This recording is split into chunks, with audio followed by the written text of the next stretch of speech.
প্রিয় দর্শক, আগামী নির্বাচনে প্রবাসীরা পোস্টাল ব্যালটে ভোট দিতে পারবে। এটাই বলেছেন প্রধান নির্বাচন কমিশনার।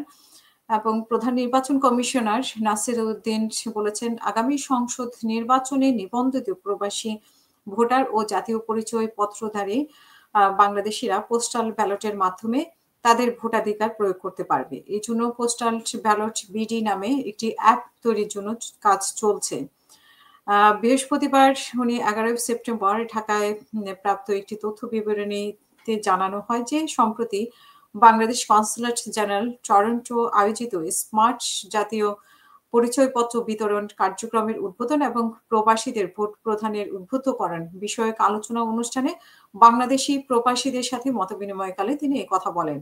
অনুষ্ঠানের প্রধান অতিথি হিসেবে প্রধান নির্বাচন কমিশনার বিদেশি প্রবাসী ভোটার নিবন্ধন ও জাতীয় পরিচয়পত্র বিতরণ কার্যক্রমের উদ্বোধন করেন এবং বাংলাদেশে অনুষ্ঠেয় আগামী জাতীয় সংসদ নির্বাচনে ভোট প্রদানের জন্য প্রবাসীদেরকে আহ্বান জানান। এ সময় বাংলাদেশের নির্বাচনের সামগ্রিক চিত্র ও নির্বাচন কমিশনের প্রস্তুতি তুলে ধরার পাশাপাশি প্রবাসী অবস্থানরত বাংলাদেশিদের ভোটার নিবন্ধন ও আসন্ন জাতীয় সংসদ নির্বাচনে তারা কিভাবে ভোট প্রদান করবে সেটির বিষয়ে আলোচনা করা হয়। প্রবাসী বাংলাদেশিরা প্রধান নির্বাচন কমিশনারকে কানাডা সফরে এসে তাদের সাথে মতবিনিময় করার জন্য ধন্যবাদ জানান এবং এই ধরনের মতবিনিময় সভার আয়োজন করায় কনস্যুলেটের প্রতি কৃতজ্ঞতা জানান।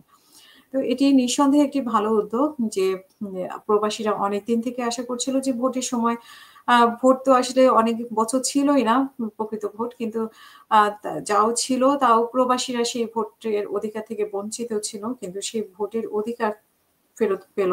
মানে ভোটের অধিকারটা দেওয়া হলো যারা প্রবাসী থাকে তারাও তাদের মতামত। কারণ আমরা দেখেছি যে এই ১৫ বছর ১৬ বছর বা আমরা যখন অনলাইন চালু করি আমরা দেখেছি প্রবাসীদের খুবই আগ্রহ বাংলাদেশের রাজনীতির ব্যাপারে। কিন্তু ভোটের অধিকার থেকে বঞ্চিত ছিল। এটি যে সুবিবেচনা করা হয়েছে কিন্তু এখানে যাতে কোনোভাবে কারচুপি না হয় সেটাও আমাদের খেয়াল রাখতে হবে। কেউ যাতে প্রভাবিত না হয়।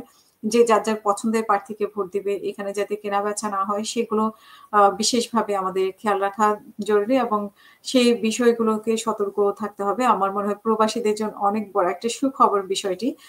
প্রবাসীরা চাচ্ছিলেন যে এমন একটা অধিকার তাদের মতামত দেওয়ার ক্ষেত্রে যাতে তারা পায়। বেশিরভাগ প্রবাসীরা এবং আপনারা নিশ্চয়ই জানেন যে জুলাই যে গণঅভ্যুত্থান সেখানে প্রবাসীদের একটা বড় ধরনের ভূমিকা ছিল।